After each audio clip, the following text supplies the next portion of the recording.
من باباتم، میخوام یه چیزایی رو راجع به مامانت بهت بگم.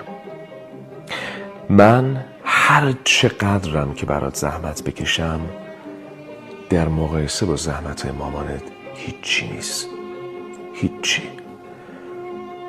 مامانت کسیه که 9 ماه قبل از اینکه پاتو تو این دنیا بذاری سختیاش شروع شد. مامانت کسیه که وقتی تو شکمش بودی ازت مراقبت کرد، وقتی به این دنیا اومدی تر و خشکت کرد تا همین الان.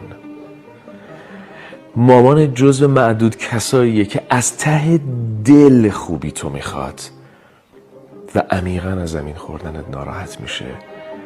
این در حالیه که اکثر آدمای اطرافت از زمین خوردنت خوشحال میشن. اگه یه روزی منو ناراحت کردی، دلمو شکوندی، شاید ببخشمت، ولی اگه بفهمم دل مامانتو شکوندی هیچ وقت نمیبخشمت.